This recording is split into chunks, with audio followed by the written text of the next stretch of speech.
Hello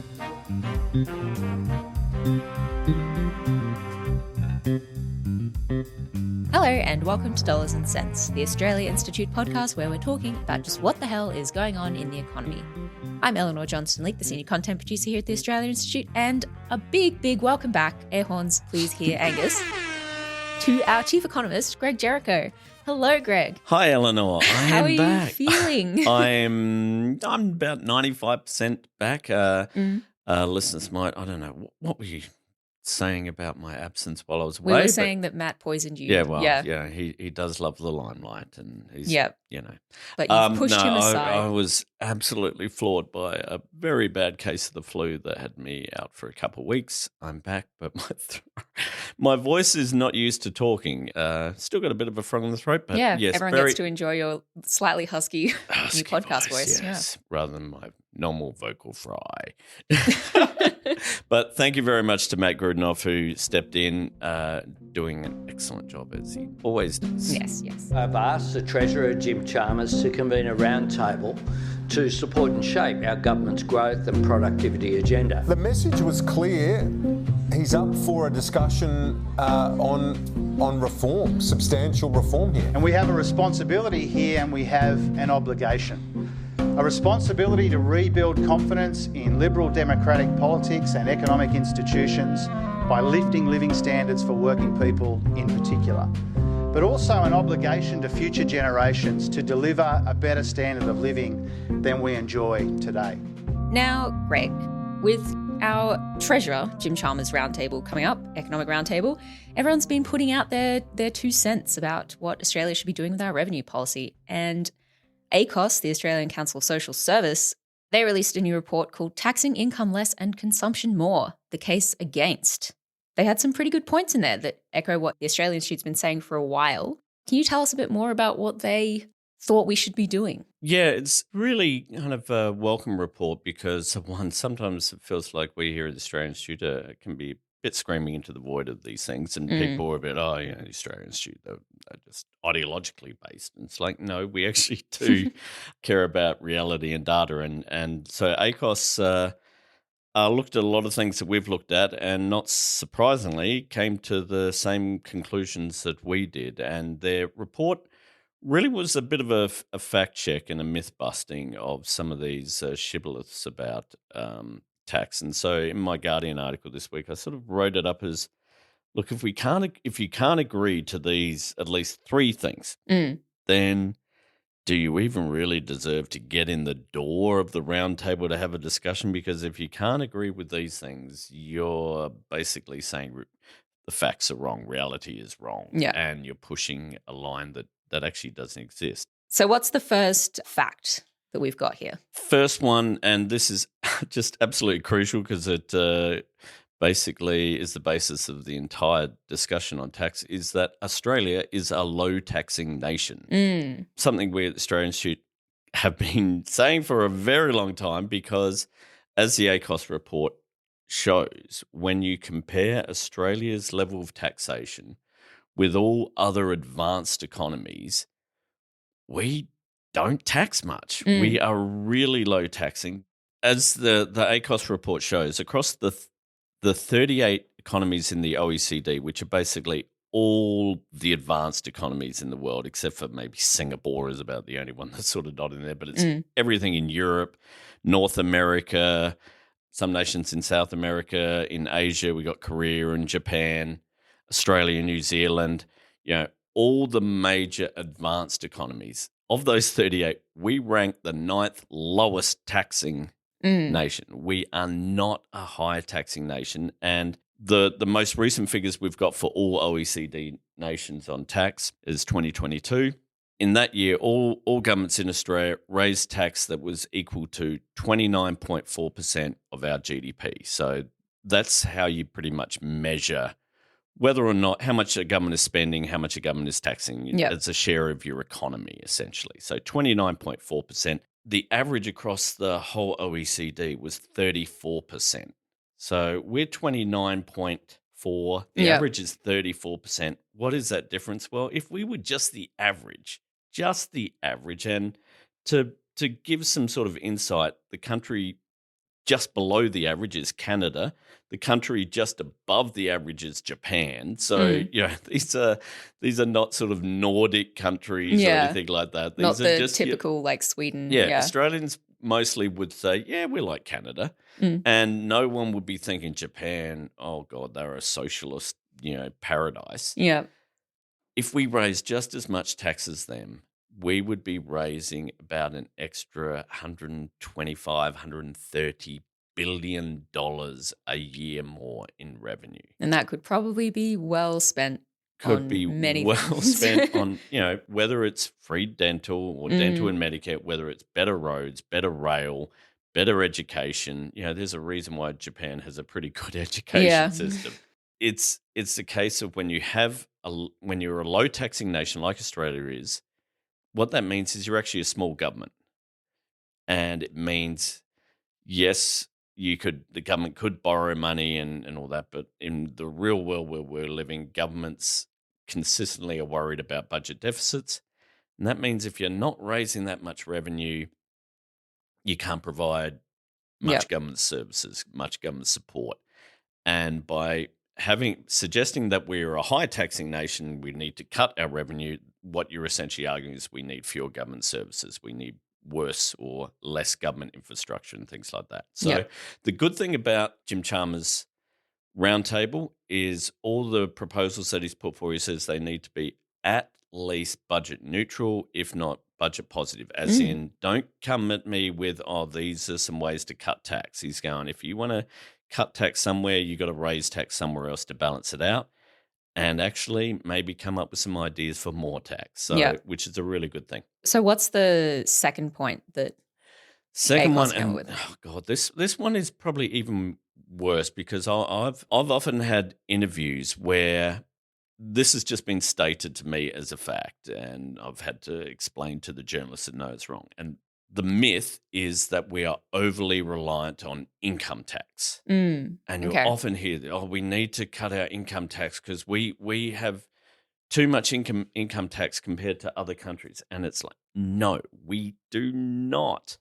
The problem is the way in which taxes on income are measured, and when I say income, I'm talking personal income, is a bit different. In Australia, we just have income tax. That's it. We just tax income. But in most other countries, most other advanced economies, pretty much except for New Zealand, they have income tax and they also have this thing called social security contributions, which are a tax. Yeah. But they are slightly different to income tax. They still come out of your income as a tax, but they are, in a sense, hypothecated. And what that means is they're kind of reserved for things like unemployment insurance, for retirement. And whereas Australia, we just have, you're unemployed, you go on the dole. Yeah. In other nations, they have a level of unemployment benefits that are linked to your income. Okay, so it's a different system, but it's still a different tax system, but that it comes still out comes of your out income. of your income. And if you don't lose your job, it's not like at the end of the year they go, you weren't unemployed, so you get that back. No, it's still gone. It's just that in Australia, essentially, it goes into one big bucket. In Europe and other places, they have a lot of buckets. So the OECD calls them taxes on wages. It's a tax on wages. So, and they measure them that way. But we have business groups here in Australia go, oh no, we can't count those as income tax because they don't have the name income tax. It's like, but it's a tax that comes out of your income. Yeah. So when you actually measure, as ACOS does, Peter Davidson, who's their economist, has written on this a lot of times, has done some really good columns in The Conversation on this as well. When you actually measure real taxes on personal income, Australia is actually the 7th lowest. Oh, that's even worse. Even worse than the before. overall. We are lower than every single nation in the G7. That includes America. Oh, wow. Yeah. We are a really low taxing income nation. And when you include company tax, because company tax is a tax on companies' incomes, when you include that, we're the 11th lowest. Oh, and we're still lower than America, lower than Germany, lower than the UK, Canada, Japan, all the nations in the G7, as well as all, we are so low. And then you go, okay, but we're we're still overly reliant on it. It's like, no, we're not actually. About 40% of Australia's taxes are personal income tax. Mm. So basically, of all the big tax bucket in Australia, 40% of them are income taxes. And you might think, oh, God, that's a lot. Well, the average is 50%. All right. I think that's pretty. And again, pretty we clearly are busted less myth, yeah. reliant on personal income tax than every single nation in the G7, all the seven biggest economies. We are not overly reliant on income tax. So Yep. this is just a myth that gets repeated again and again and again. I note in the column that Allegra Spender is someone who she's been very vocal on tax, and she likes to say that we need to reduce our dependency on income tax. It's holding back ambition or something. And it's like, we are less reliant on income tax than everyone else, and yet apparently we need to still reduce it even more. It's like, no, sorry, can we at least admit these are the facts and go from there? Yeah. And what was the last myth that ACOS was busting here? Yeah, the last one was about GST. And because whenever you're talking about, we need to cut our reliance on income tax, very quickly it's like, well, what else are we going to tax? And generally it's consumption, so the GST.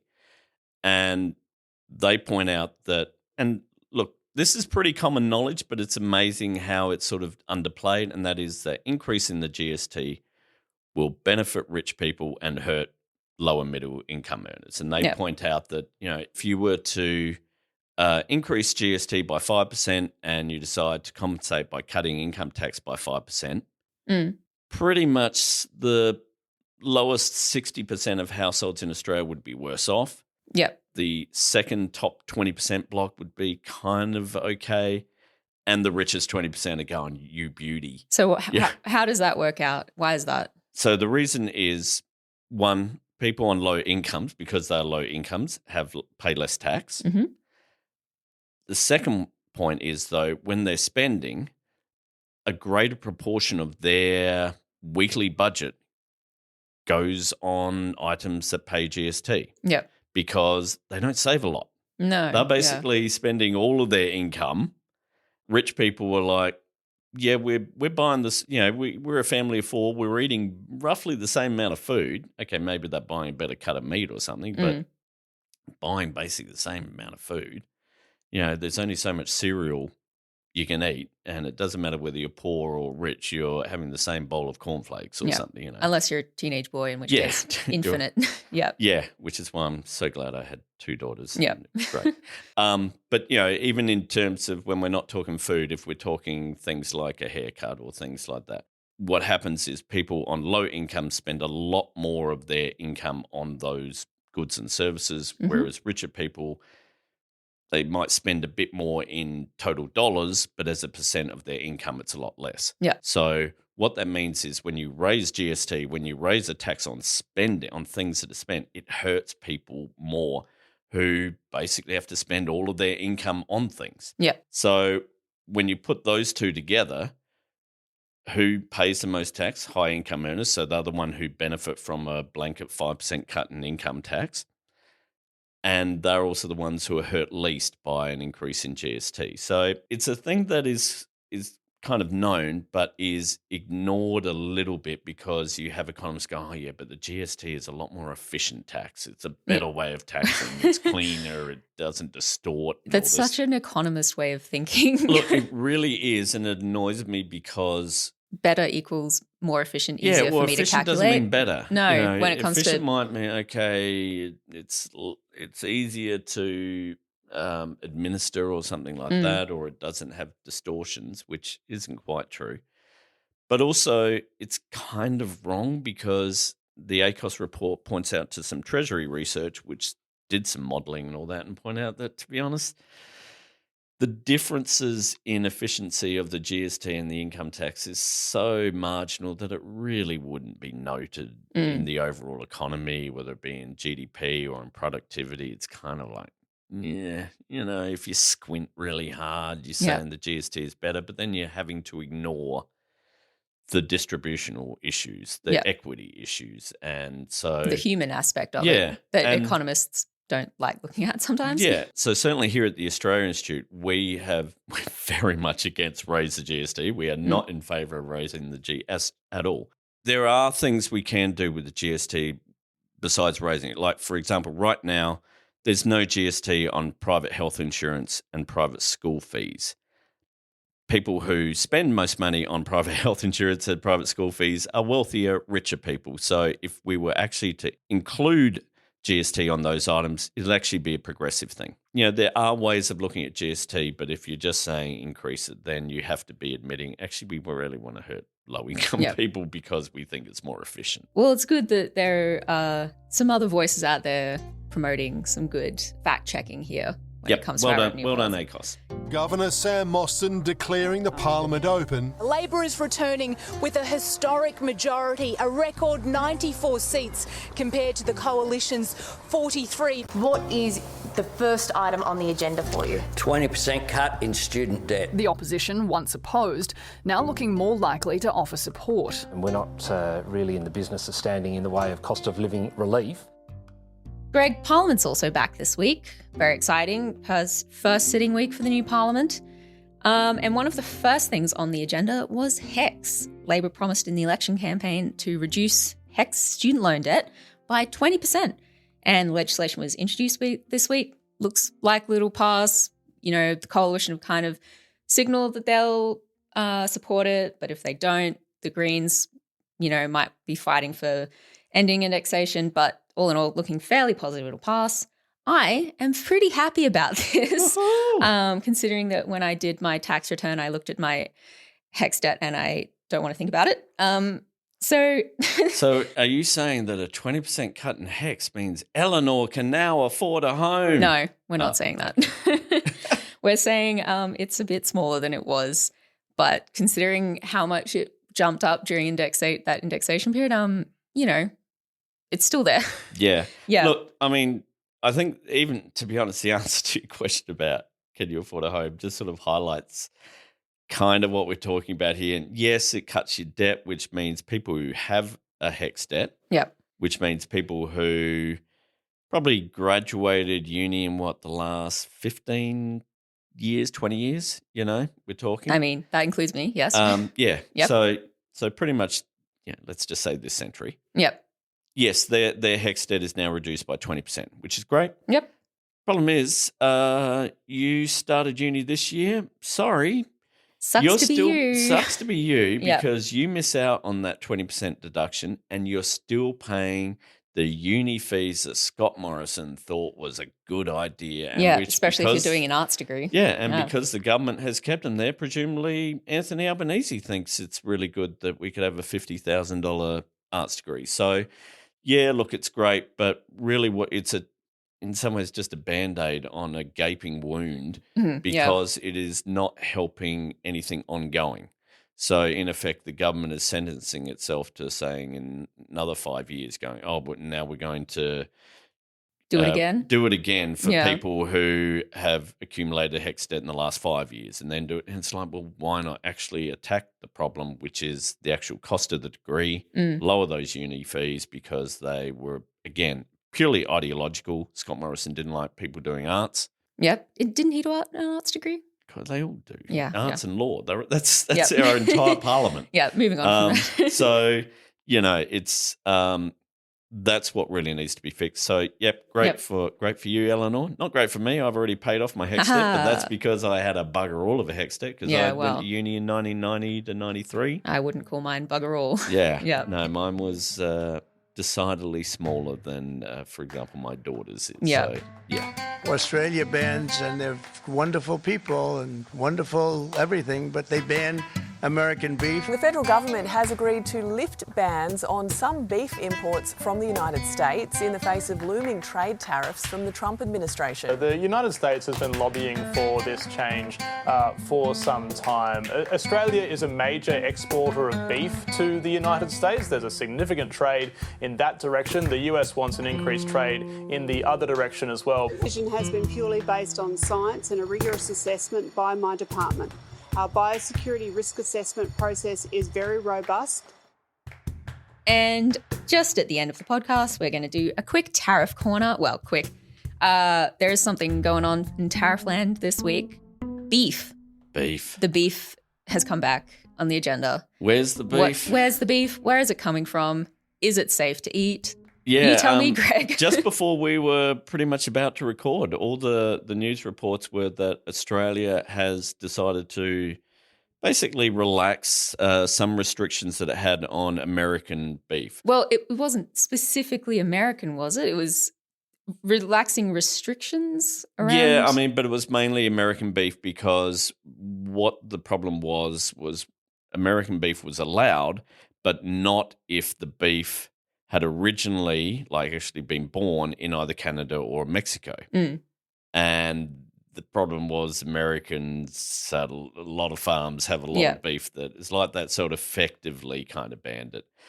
That's been relaxed so long as it has been legally imported into America. They're now allowing it.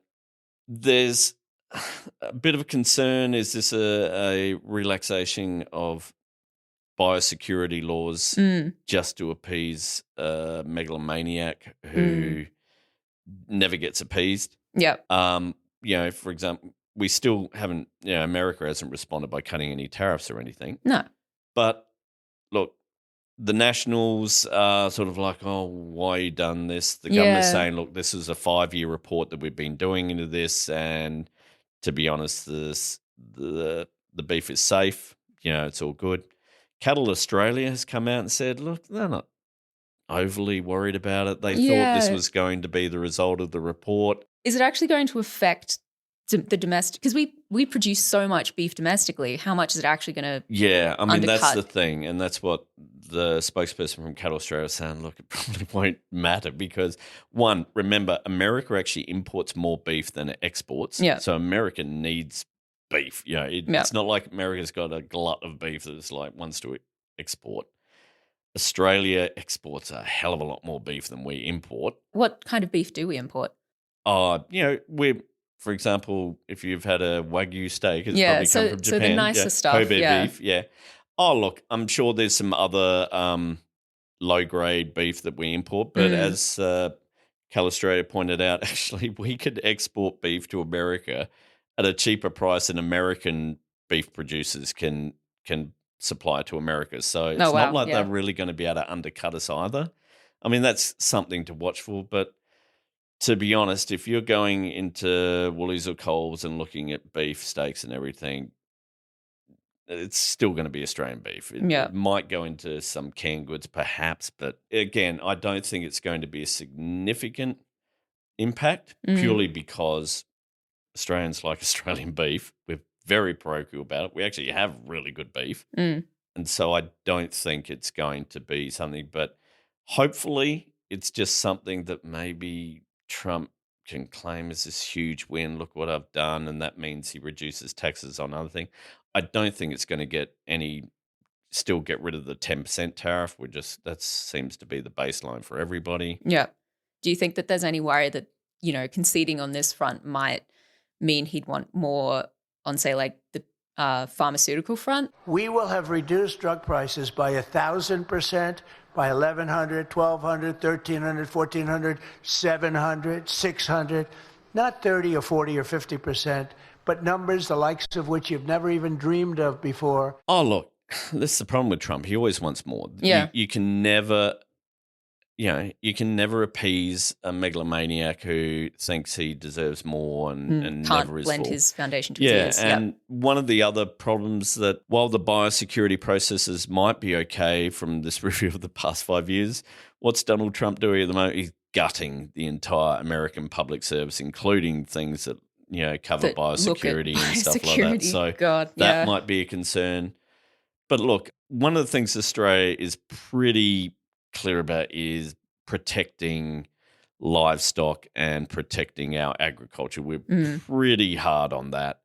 I don't think this is something that was just done as a whim, but again, no one's actually seen the report yet. They haven't released it yet, but I don't think anyone has to worry that we're going to get flooded with American beef. That's just not a thing that's going to occur. And certainly even the cattle industry are like, look, we'd prefer not, but we're so good at what we do that, we'll be all right. All right, well, That's probably about all we've got time for today, Greg. Thank you so much for exerting your sore throat for this today. Coming back and powering through like a champion. Yeah, we appreciate it. Yeah, it's great to be back, and thank you to Angus, our producer, who has to edit out all my coughs during all of this. Always good to give a shout out to poor old Angus, especially while we're talking about Angus beef. Angus beef. Thank you all for listening while I was away. I know Matt really appreciates all the feedback he was getting, and he does such a great job. Thank you, Elinor, as well, for just carrying on like the champion you are. Oh, stop. It's really I'm just a guest here. Oh, well, Matt you said and it, I not just me. interchange. Yeah. Thank you, everyone. We will be back with another Dollars and Cents next week, and hopefully we'll still be here. Yeah. Hopefully my voice has not completely died. Today's episode, though, was recorded on the 24th of July. Can you believe it's almost August? Oh, geez, yeah. And some things may have changed. My column, which is looking at the HECS report and all manner of things related to tax, is on the Guardian Australia site, but you can also find absolutely stonks of stuff about tax and productivity, including on Friday our submission to the Economic Roundtable on our website, which is australiainstitute.org.au. And also, because politics is back, whenever Parliament is on, remember, we've got Amy Ramikis's live blog going all day, and I mean all day, starting at 6 a.m. So if Parliament is on, go to the live blog and you will get everything you need to know. Music, as always, by Blue Dot Sessions. Everyone, have a great week. We'll see you all next week. See ya.